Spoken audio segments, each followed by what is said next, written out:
I think pumpkin pie is overrated. Wow. Yeah. Wow. Well, I'm not persuadable on this issue, so... See, you've learned, and I think that's us coming full circle right now.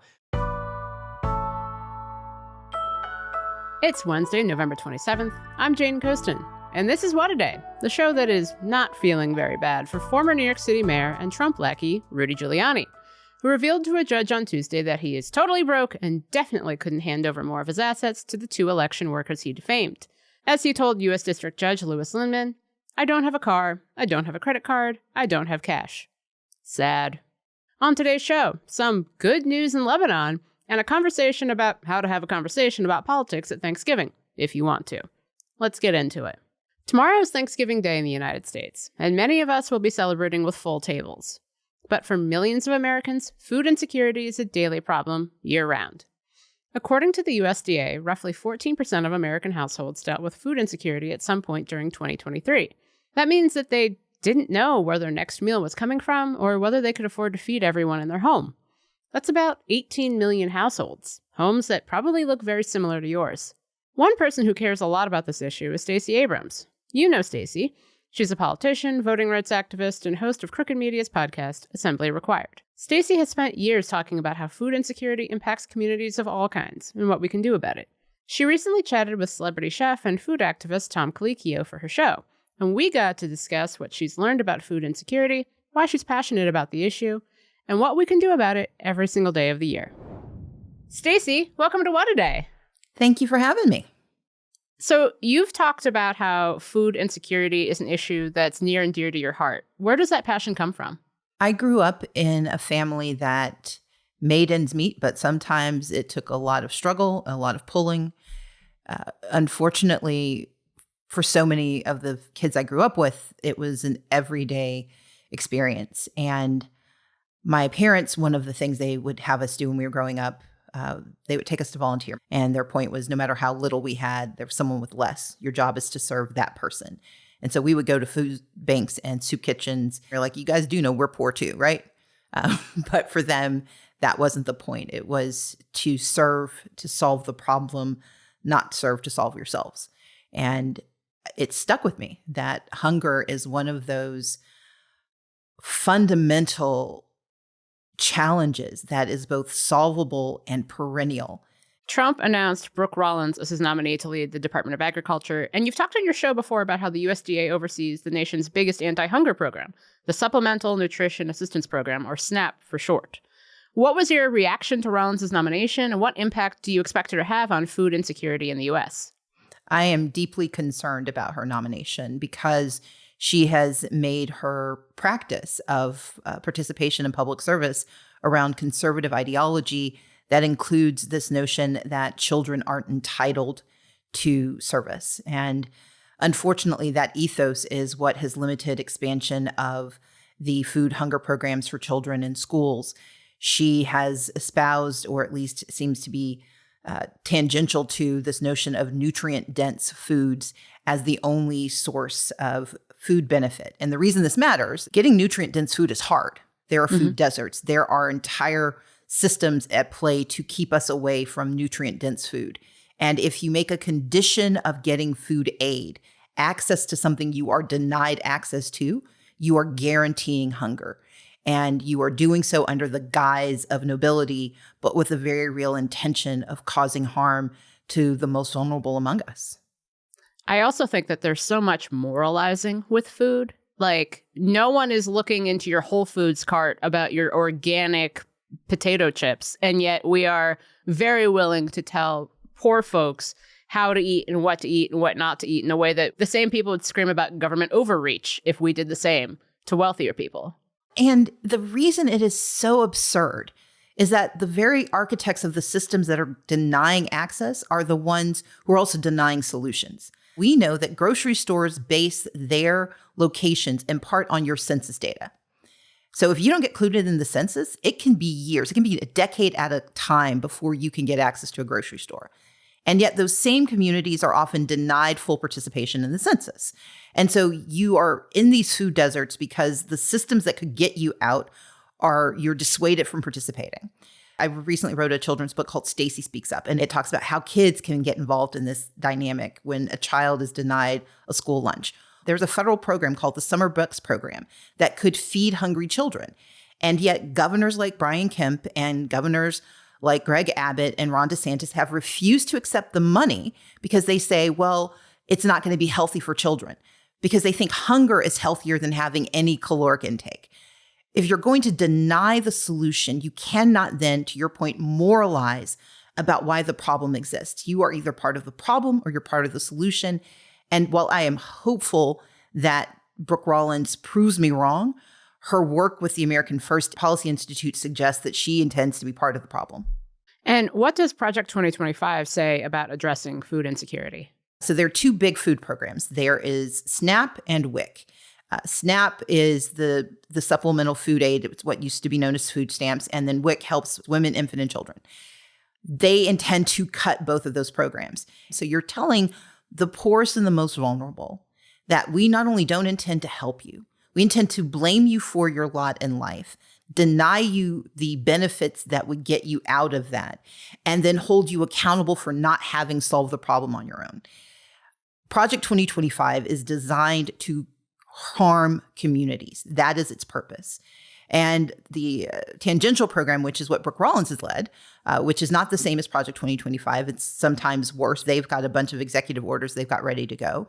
They're all designed to strip the most vulnerable of the very few levers they have to get things better. But knowing is why we need to take action. We've got to do the work of tackling this, not only by paying attention at the federal level, but we've got to pay attention at the state and local level. We've got to pay attention to what's happening in our schools, what's happening at our state legislatures. Project 2025 might start in Washington, but it's coming for a state legislature near you. Let's get into some of those solutions. You just did an entire episode about food insecurity with Top Chef judge Tom Colicchio for your show, Assembly Required. The two of you talked about Tom's background as a food activist who's used his platform to advocate for food justice. He's testified before Congress about hunger and spoken to tons of lawmakers about food insecurity. And as you said, state and local governments have a huge impact on hunger in our communities. On the state level, yes, a lot can be done. A lot of the money comes from the federal government, but it's actually, especially looking at things like school lunch, right? That's a federal it's funded by the federal government, but that's a state-run, county-run, district-run program. And when you looked at so many governors that weren't taking that additional money that the Biden administration was giving out, and that's just telling your constituents you don't care for them. Can you paint a picture of how federal funds could improve neighborhoods beyond school lunches if allocated well? I know you said beyond school lunches, but I want to bring that in because school lunches often help middle class and lower income families who can't afford that extra meal because they're paying higher rents.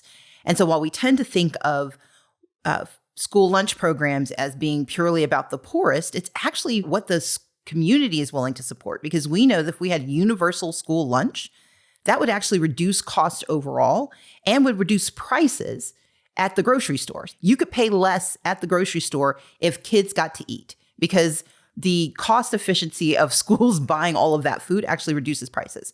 Tom does an amazing job of describing that this is not about race. It is not about region. It's not even totally about income. It's about access.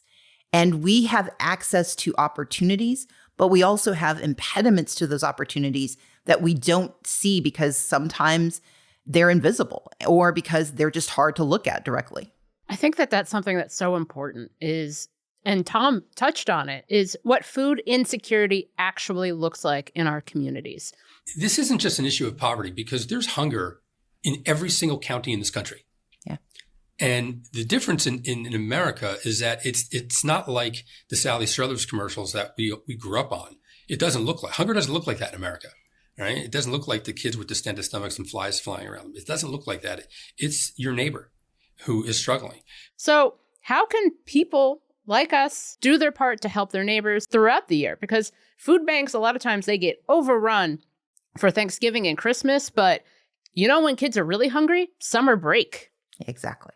So one is make sure that if this is an issue that matters to you, that you're giving, and not just giving during Christmas and during Thanksgiving, as you pointed out, but that you're giving year round. Make that your financial contribution because people are always hungry. Number two, ask questions. Every single state has an ag committee at the state level. And so make sure you know who is in charge and make sure they hear from you. Number 3, ask your community groups what they're doing to tackle hunger. Is it that once a month you have a potluck? A potluck can solve a lot of problems for a family that's trying to make it from week to week. If they know there's one day a week or one day a month where they don't have to solve for that meal, that's not only stress relief, that's food in the bellies. But then it's also asking questions about the systems we have in place. We're talking about zoning issues where you only have access to liquor stores and gas stations, not grocery stores, where convenience stores are okay, but you can't get the zoning or the income stream that you need to have a grocery store in your neighborhood. So we need to be asking zoning questions. And those questions can be asked by anybody who votes. You don't have to live in the neighborhood of need to have the right to speak up. These aren't just problems we can solve during the holidays. These are problems we can solve by believing that we have the right and the responsibility to take action. Stacey, thank you so much for coming on. Thank you for having me. We'll get to more of the news in a moment, but if you like the show, make sure to subscribe, leave a 5-star review on Apple Podcasts, and share with your friends. More to come after some ads. What Today is brought to you by Bookshop. Maybe you're searching for history that helps you make sense of this moment, or a novel that takes you out of it. Bookshop.org has you covered. Bookshop.org helps foster culture, curiosity, and a love of reading for generations to come. Every purchase made directly supports local independent bookstores. Find your nearest shop with the bookstore map. Use code WAD to get 10% off your next order at bookshop.org/crooked. That's WAD at bookshop.org/crooked for 10% off. What Today is brought to you by Aura Frames. The best gifts feel like they were picked out just for you. Which is why Aura digital picture frames are perfect for the holidays. It's easy to set up and get connected to your photo library. I have lots of family that live very, very, very far away. We only get to see them once a year. But every single day, we can see their photos in our home. For a limited time, visit auraframes.com and get $45 off Aura's best-selling Carver matte frames by using promo code WAD at checkout. Terms and conditions apply. And now, the news. I have some good news to report from the Middle East. I just spoke with the Prime Minister of Israel and Lebanon. I'm pleased to announce that their governments have accepted the United States proposal to end the devastating conflict between Israel and Hezbollah. That's President Joe Biden speaking Tuesday. The 2-month ceasefire went into effect at 4 a.m. local time today, and he said he hopes it will last longer. The fighting across the Lebanese-Israeli border will end. Will end. This is designed to be a permanent cessation of hostilities. The deal would be enforced by Lebanese troops and UN peacekeepers who would be stationed in southern Lebanon. There are some doubts as to how well they'll be able to enforce it, though. Israeli Prime Minister Benjamin Netanyahu said in his statement that Israel, quote, reserves the right to act against every threat to its security. At the same time as the agreement was announced, Israeli planes intensified bombing in Lebanon, including in Beirut's crowded southern suburbs. But at a press conference Tuesday, Secretary of State Antony Blinken said he hopes the ceasefire between Israel and Hezbollah bodes well for negotiations with Hamas as well. And I also believe that by de-escalating tensions in the region, it can also help us to end the conflict in Gaza. In particular, Hamas will know that it can't count on other fronts opening up in the war.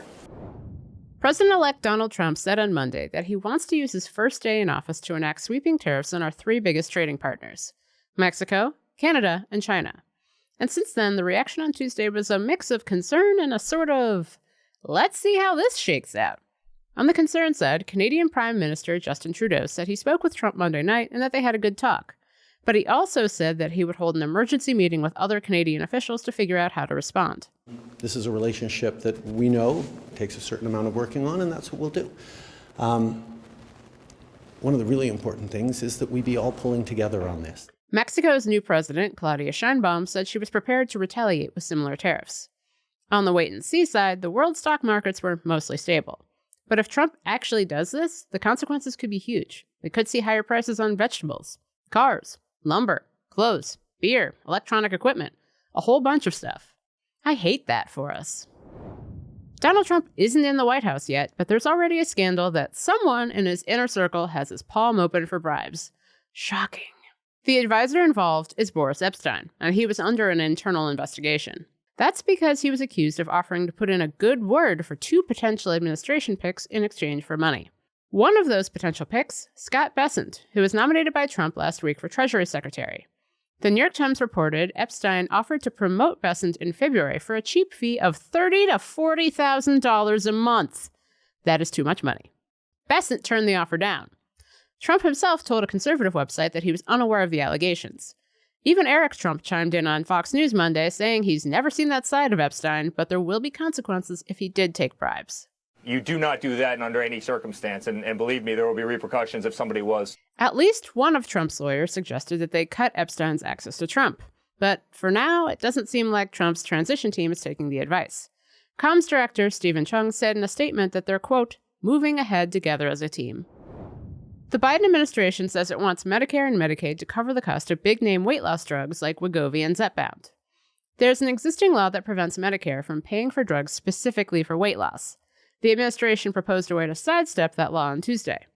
These drugs can be prohibitively expensive. A month's supply can cost more than $1,000. The change could make them available to millions of Americans who struggle with obesity. It also likely sets up an interesting standoff with Trump's pick to head the Department of Health and Human Services. Robert F. Kennedy Jr. doesn't like the drugs. If we spent about 1/5 of that giving good food, 3 meals a day to every man, woman, and child in our country, we could solve the obesity and diabetes epidemic overnight. You know, those famously giving Republicans. But because Biden is at the end of his term, he can't take it across the finish line. The incoming administration would need to endorse the change for it to become official. And that's the news. One more thing. You may have seen a lot of media stories over the last few weeks, or actually the last few years, about how to talk about politics around your Thanksgiving table in our time of Trump. Or maybe you've been trying to figure out whether or not to broach the subject of politics with relatives you disagree with. Now, personally, I'm a non-confrontational person. Despite what I do for a living, I actually don't talk about politics with my family very often.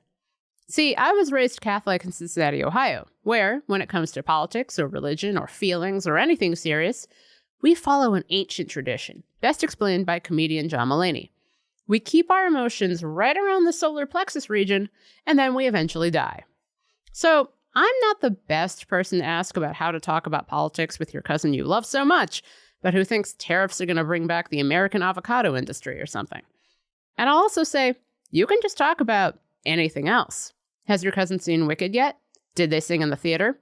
Why did they sing in the theater? Could they possibly please not sing in the theater next time? But I digress. You know who is ready to chat about how best to talk about politics with your family? Brian Tyler Cohen. He's one of the most popular progressives on YouTube, and he spends a ton of time talking about how to change minds, even the ones belonging to your nearest and dearest. We got to talk about how to handle the holidays with MAGA-loving family, and we even agreed to disagree on the critical issue of which pies are best.